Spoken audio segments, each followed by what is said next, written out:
By grace of Allah, we have reached the 4th night and the last 3 nights before I move on, so that inshallah you see the logical sequence, and some of you may not have attended, may have attended. We have been dealing with how the Prophet and al-Husayn connected to the metaphysical realm by analyzing the huruf al-muqatta'at, the noon at the start of Surat al-Qalam. Then we looked at the psychological dimensions of the Prophet and al-Husayn. And then yesterday we looked at how lutf or divine grace operates within the universe and specifically in the lives of Prophet and al-Husayn. The point I ended on yesterday, if you remember, when we discussed about Salatul Layl and the 5 daily prayers, inshallah, is that I concluded by saying that we have the opportunity to capture divine breaths throughout the day, because after Salatul Layl moved from its obligatory position to its mustahab or recommended position, and the 5 daily prayers were revealed, the Salawatul Yawmiyah, those prayers were spread out for us to remember Allah in an easy way and in a way to capture those moments which Rasulullah captured at night. Yes? Do you all remember this? Okay, alhamdulillah. Right. Now, it's fine to say that we can capture these divine breaths. Okay, this is very nice sounding, very flowery language, you'll say. Okay, we know we are transported in some nice world here. But the fundamental question is, what do we do with those divine breaths? Even if today, we feel inspiration, and I'll be very honest, the last 3 nights, I have felt inspired myself. The warmth of all of you, the questions, we are learning together. This is all a barakah. But then, what do we do with that inspiration? What do we do with that divine breath? There are 2 important points here. The first is, within Islamic sciences, and I would say within all sciences, there is this fundamental division.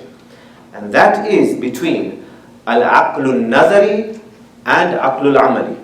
Or you can say ilmul nadhari and ilmul amali. Pretty much the same thing. It means your practical, your theoretical intellect or theoretical knowledge, you can say, right? And your practical intellect and practical knowledge. Alright? So sometimes my family members, my wife, other family members say, Imranali, you're too technical. Unfortunately this is my nature, okay? But I'm just giving you an example that if I am too technical, then I need to turn that technicality into something practical. I can't keep theorizing, I can't keep using flowery language, I can't keep thinking about different ideas. I have to implement these ideas in my life. Otherwise, what's the point of professing that we are Muslims? It's like saying, La ilaha illallah, Muhammad Rasulullah. Okay, we have acknowledged this belief, and we have theorized this belief, but now we have to put it into effect. To make it very simple, okay? Now, when it comes to Surat al-Qalam specifically, and Karbala, we have 2 extremely wonderful examples of the fact that the Prophet and the Ahlul Bayt alayhimus salam were not ivory tower scholars, were not living in the ivory towers, in their mansions or in their caves only and preaching Islam. They went out, they fed orphans, al-Husayn stood for the truth, and they got persecuted for it. Okay? Before I give the statement of al-Husayn and then going back to Surat al-Qalam, I'll make a point here, which is when we look at scholarship and say somebody is a scholar or somebody is a professor, we associate ilm with a scholar. Would you agree? Okay, this person has knowledge of physics. This person has knowledge of fiqh. This person has knowledge of tafsir. Yes? Okay. Now, majority of scholars today you will find are essentially fuqaha, jurists, mujtahideen. Okay? Now, of course, you will find a few others that might combine certain qualities, like Allama Tabatabai, rahimahullah alayh, who was a philosopher, a philosopher, who was an arif, who was a mystic, and he was also a faqih. All right? Now, why have we produced lots of mujtahideen? And it's fine. I mean, it is a mashallah, a wonderful thing, no problem.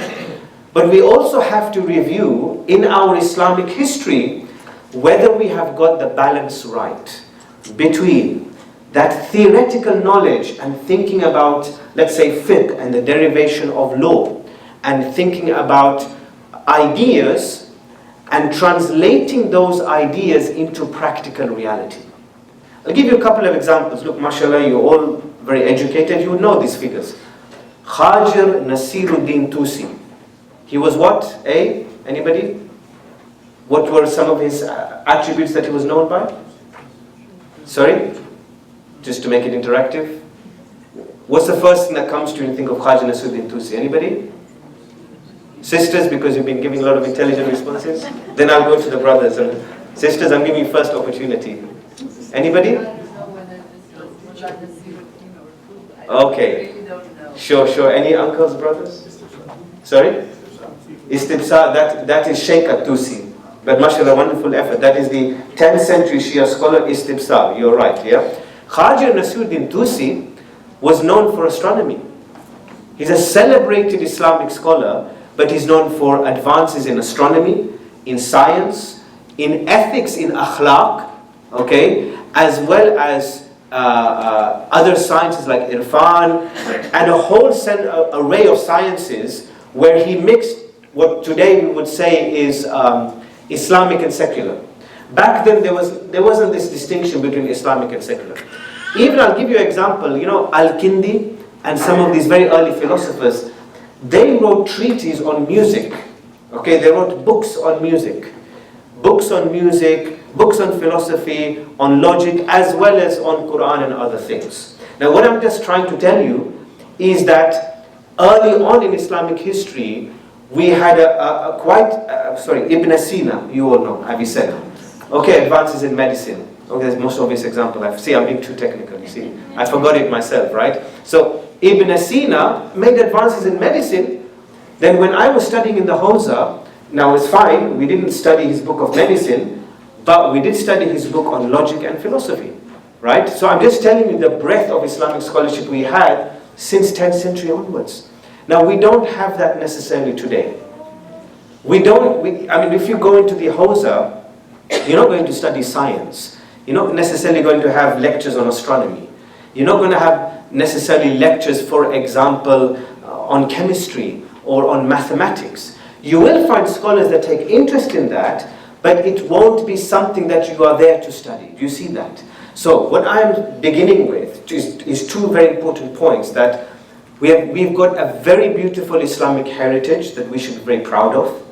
But at the same time, I humbly feel that we have also lost that part of the heritage where we were able to combine those, if you like, worldly sciences with the theoretical sciences. s.a.w.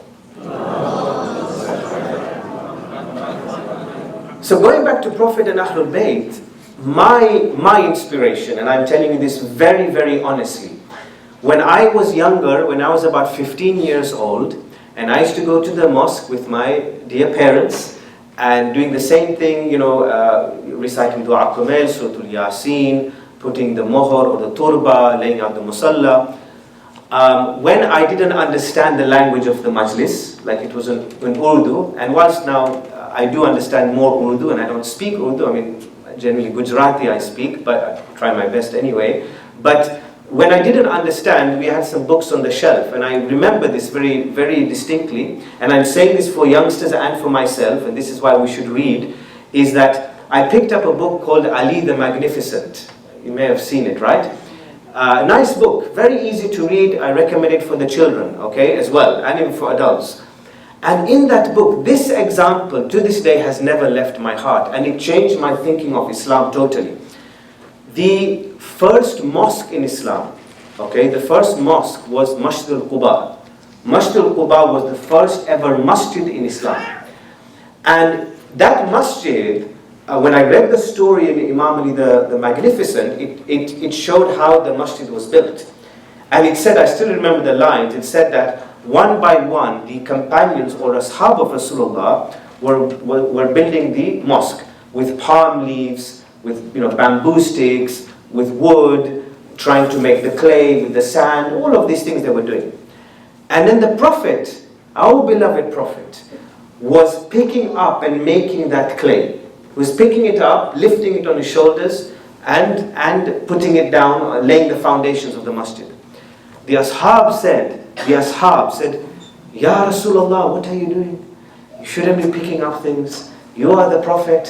Why are you picking up the palm leaves? Don't do this. This is not your job. He says, no. It is because I am the messenger of Allah that I should be picking up these things. For I am just like you. Ana basharun mithlakum. That changed my perception of who the Prophet was and what a scholar should be, by the way. So for me, the greatest combination or examples of that theoretical and practical intellect is the Prophet himself, and thereafter Ahlul Bayt.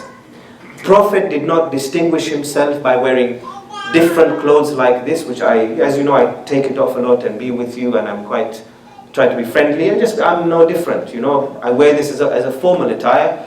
I don't wear imam or anything like that. I just wore shirt and jeans, and I said, can I give a lecture in shirt and jeans? Probably, but if there's some formal occasion you want to respect it, fine, okay? But two is that the Prophet and Ahlul Bayt alayhimus salam, Prophet did not remain in cave of Hira. He came out, delivered the verses, and then practiced what he preached. And I think one of the challenges we have today is if we have produced a class of scholars that are divorced from society and are not always participating at the ground level as to what is happening, then our knowledge of Islam is going to be divorced from reality. So we are not going to find solutions for immediate problems. I work with asylum seekers weekly, and I do that for a reason. One is my heart, I want to try to help, okay? But the other is I want to know what are the problems in the world. I want to know that when an asylum seeker leaves Iraq or Yemen, if you look at the state of Yemen at the moment, the bombs and it's the humanitarian situation, the Afghanistan situation, if those of you followed what happened a couple of years ago, the Afghanistan evacuation crisis, I was there, we had a team of people, we worked together with the major Afghan community in Watford, and we worked together to try to evacuate the Shia Afghanis, especially the Hazaras, out of Afghanistan. We wrote letters to Parliament. I wrote letters to try to get the Afghanis from their villages all the way to the airport so they could board the plane. And I was writing letters. This was then sent to the military guards at the airport in Kabul. And unfortunately, at the last gate, they were not allowed to board, because we actually found that we created a database of names and why they were persecuted. And when the person showed the letter at the last gate, that look, I have this letter from person X, like myself or someone else, we are the representatives, the lawyers, whatever. And the military guard says, no, we have a list on our database that is authorized by our government as to who is to board the plane and who is not. And they struggle to get to the airport. Now I'm sharing this story with you only to show you that in that period, there was no scholar helping us. Zero, I can tell you that. In the whole of the United Kingdom, there was no Shia scholar that helped us in this effort. Okay, and I can testify because I've got all the letters. Number two, that whilst, afterwards you can give a majlis about it, and afterwards you can say, oh, okay, we should open our centers and we should give them food, and okay, that's after the fact now. I'm giving this example because the Prophet inspired me to perceive Islam as both a theoretical religion and a practical religion. And if we do not impart that to our children, or to scholars, or to ourselves, then the Islam that we preach will only be by name. Salawat.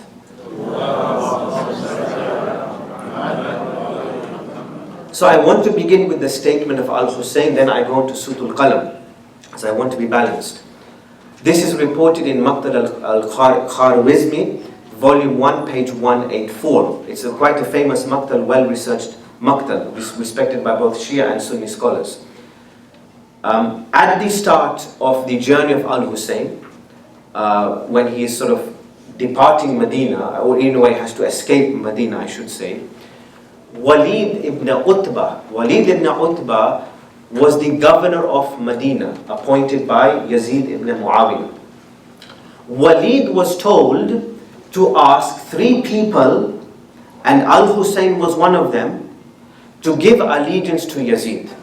So Yazid actually feared the power of al-Husayn in influencing people and people giving him bay'ah. Okay?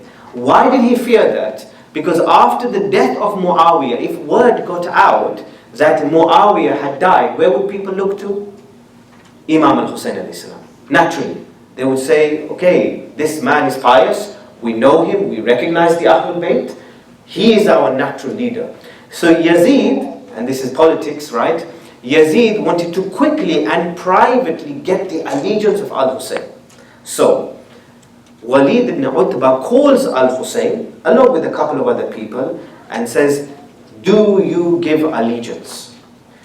Imam al-Husayn's first response is that, look, if you want my allegiance, let it be done in public. Very clever, by the way. Because if you do it in public, Imam Hussein knows that people will say, why should Imam Hussein give allegiance to Yazid? And why should we give allegiance to Yazid, right? Okay? So this is also, by the way, to show you that Islam isn't against politics. You can be political, provided that one does it sincerely.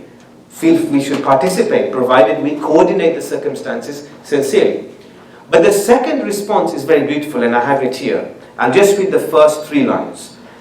And in fact, the theme of this lecture, but because of lack of time, but at least I'll introduce it. The theme of this lecture is how we translate that divine breath into practical moral action. How we become ethical. How we become moral. How do we develop good character, like al-Husayn. Right? So I'm moving from metaphysical to psychological and now to ethical in the lectures, if inshallah you are following, okay?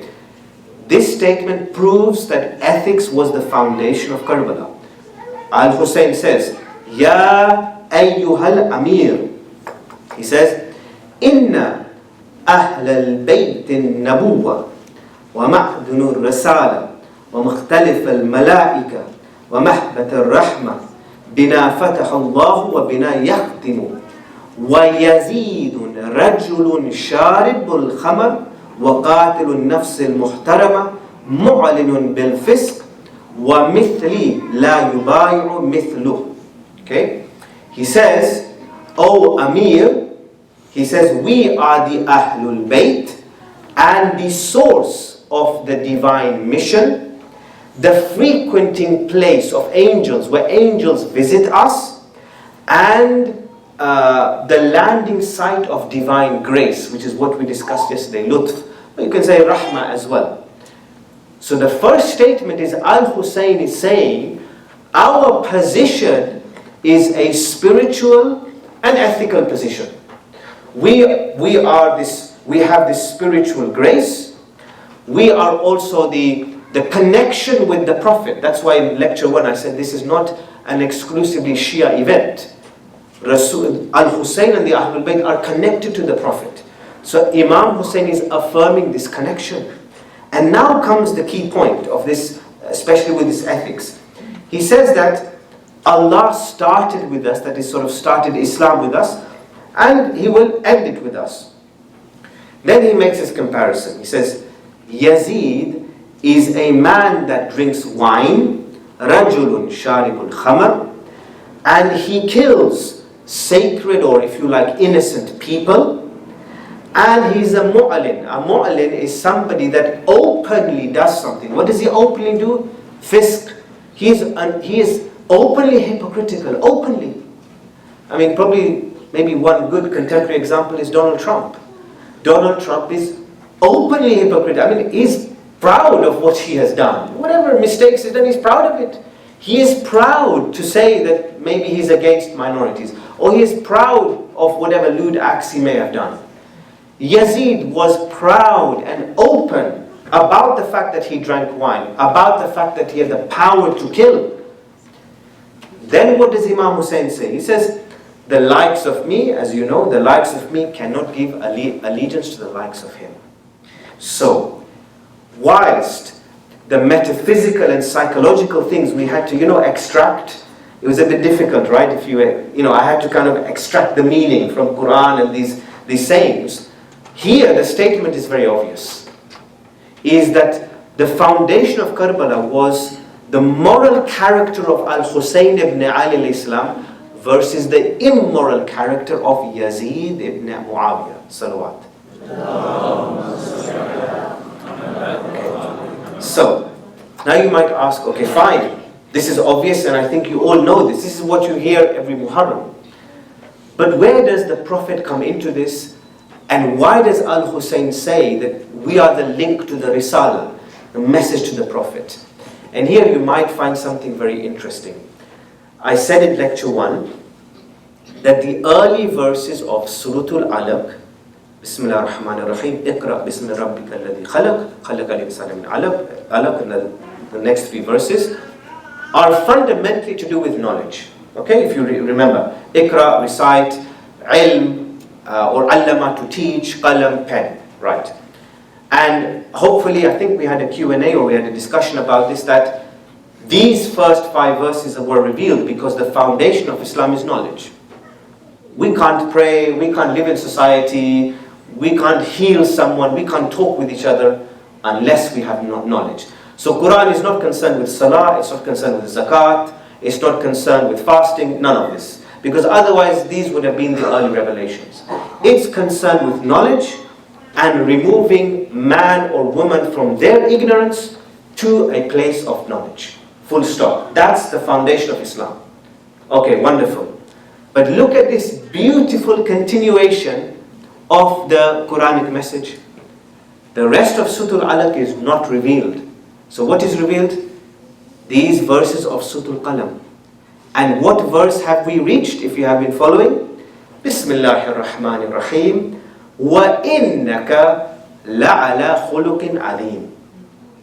Allah addresses the Prophet after he's criticized for being crazy, which we discussed yesterday, and that his reward will never be cut off. Allah says, indeed you are upon a sublime or mighty character or disposition. The word khulq means disposition or character. Akhlaq is the plural of khulq. Look at this beautiful continuation of the Qur'an. After introducing knowledge, Allah introduces ethics. And how does He introduce akhlaq or ethics? Through none other than our beloved Prophet Sallallahu Alaihi Wasallam. So, you can see that if you follow the Qur'an in the order of revelation, you see the story of Islam naturally unfolding. And why somebody should be Muslim. That they want to believe in an intellectual religion, an Islam that satisfies themselves mentally. Why should anybody follow a religion otherwise? You want to be satisfied intellectually. You want some satisfaction in your life, that there's a guidance in your life or my life. But then you also want a code, a way of life. And that is through Rasulullah. Now, this verse here is very interesting because it has 2 fundamental meanings. The first meaning, or prima facie, we say on first appearance meaning, is that Allah tells the Prophet, you have a mighty disposition, 1, to give comfort to him, as we have discussed, to reinforce the fact that why should you be worried about petty people that are cursing you? You have a character that is above this. Now this is of course a point of akhlaq for us, which I think is very difficult and challenging, that when somebody insults us, to rise above it is very difficult. Not to respond is very difficult, but that's the advice that is given to the Rasulullah. Okay? Saying your character is above this, why stoop to their level? Why? Don't say that you are crazy back. Don't say you are a magician back. Just keep a distance. That's the first lesson of akhlaq we are given. The second point, which to me is the most interesting one, is that khulq relates to how Rasulullah developed ethics in himself. Now, so far I have only answered one part of the question to you, because I talked about this tahalluth, if you remember, this meditation and dhikr that the Prophet used to do. I talked about, for example, the fact that he was a reflective person, and then the angel came to him. Now this is this very metaphysical aspect. But what I have not discussed with you is how the Prophet trained himself morally. I mean, how did he become truthful and trustworthy? How did he become just? Was this because Allah had favored him and said, right, I'm going to look at humanity, I'm going to raise my magic wand, because sometimes we have this conception of Allah. I'm going to raise my magic wand and I'm going to say, I like Muhammad, you're going to be the Prophet. Was it like that?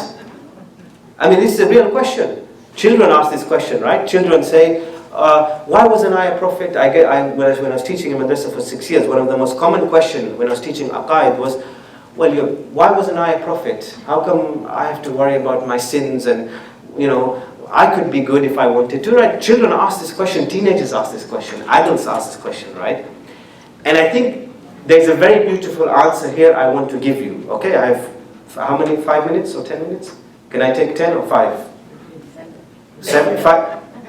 5? 5. Okay, 5. Let me give one answer, inshallah, then I'll do the makhluk, okay? I will do 5 to 7, I want to respect the time, inshallah, okay?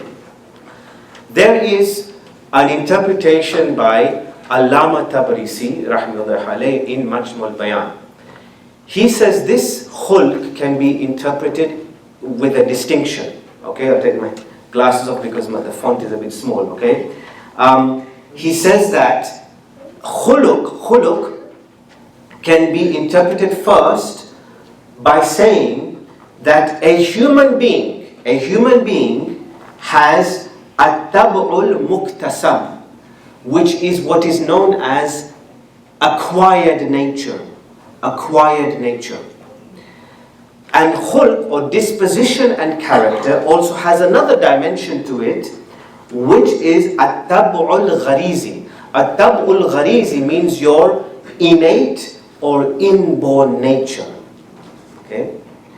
So he says that when we want to look at akhlaq, or we want to say khuluq or disposition or character has two dimensions. A dimension that you acquire, that you obtain through your experience, and another dimension that is innate within you and that you are born with. Okay? The Prophet had both dimensions, both. We generally paint a picture of the Prophet that he was born with these traits, at-tab'ul gharizi, you see? We say the Prophet was truthful and had these traits naturally from birth. This was just innate in him. So there was no at-tab'ul muktasab, there was no acquired nature or experience with the Prophet. Do you see that? Then the problem happens, and this is why you get the question. So then, if that's the case, that the Prophet was born with all of these things, so then what happened between age 0 to 40? What happened in his development? And then isn't it unfair that Allah selected the Prophet from birth and not us? Do you see the theological problems here? But when you read the tafsir, you see that Allama Tabrisi applies this same distinction not only to the Prophet, but to us. So, I have to give you a sequel tomorrow because of the time frame, because I also want to respect the Gambayan and Maktal, which is, when we are discussing akhlaq in relation to Prophet and Ahlul Bayt, we have to bear this distinction in mind, that we have, and I think this is difficult, but I'm going to try my best to analyze it. We have to analyze their DNA, we have to analyze their lineage, we have to analyze their environment, their parental upbringing, what was happening, for example, when they were a baby, when they were 5 years old, what was happening to them, right? And then when they grew up, and as I gave the example that they were challenged in society. So today one of the challenges, social media, right? But in their time, they had the challenge, for example, of living in the desert, or people cursing them or abusing them, or whatever the challenges was. When they had those challenges, what was happening to their acquired nature? So whatever they were taught, did they struggle, for example, to keep what they were taught with? And then how did they keep it? And then how did they apply it? Now, if we can investigate this very, very critically, then I think we will come up with a very balanced model and a practical model that we can use to teach our children and ourselves. That's what my research is. Coming up with a model that we can say, well, look, in this situation, Prophet behaved in this way, so now look, my dear daughter or son or ourselves, we can do the same. You see that? So I'm trying to go as deep as possible, inshallah. Salawat.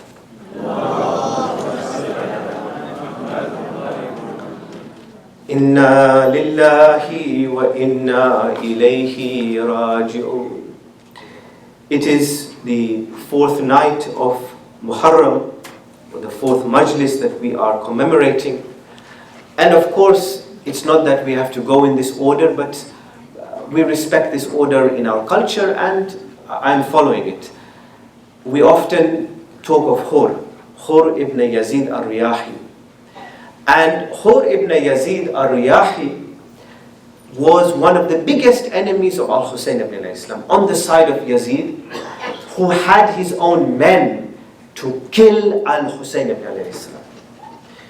He heard this call, Hal min Nasir yansuruna, that is there anyone, or amongst anyone who can help us? Is there a helper who can come to our aid? This remained in the conscience and heart of Hur. But on the day of Ashura, and indeed the day before, it is reported that Hur started to leave his post as a military commander. People around him, Umar ibn Sa'd, witnessed himself and his officers that Hur was leaving his post. They started to say, oh, are you now going to attack al-Husayn? Because Hur was one of the strongest men in Yazid's army. Hur cried out in a voice that was not strong or proud. He cried out trembling like this, trembling. He says, I find myself between heaven and hell, and I will not prefer anything to heaven, even if I am cut into pieces. He says, imagine a strong military commander saying these words that he's shaken to the core. He now moves forward to al-Husayn ibn Ali al-Islam. He leaves his post. He doesn't care even if he is killed. He moves towards al-Husayn ibn al-Islam. This man, you imagine a military commander with armor. He now is literally crawling to al-Husayn. Bent back, crawling, begging like this.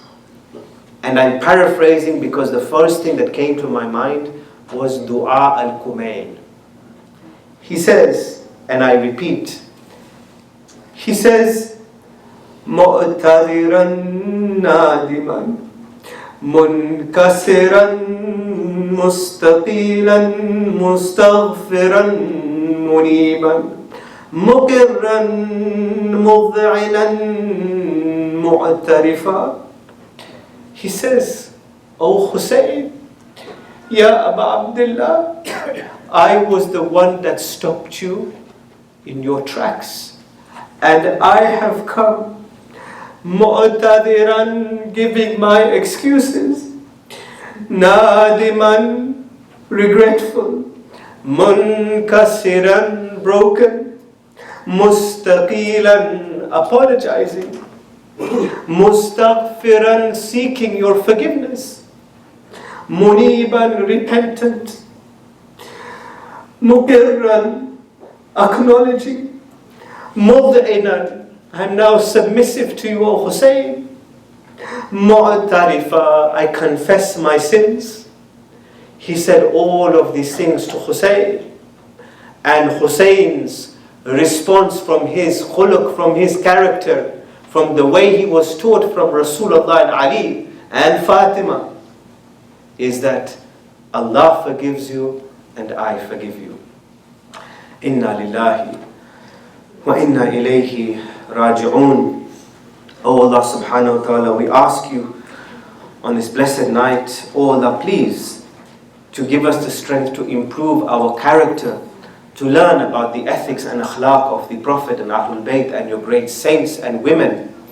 And oh Allah, please give us the strength to fight oppression, and may you hasten the reappearance of our dear 12th Imam, Imam Muhammad al-Mahdi, Ajallah, Tufarja. Rabbana la taj'alna ma'a qawmi al-zalimin. Surat al-Fatiha.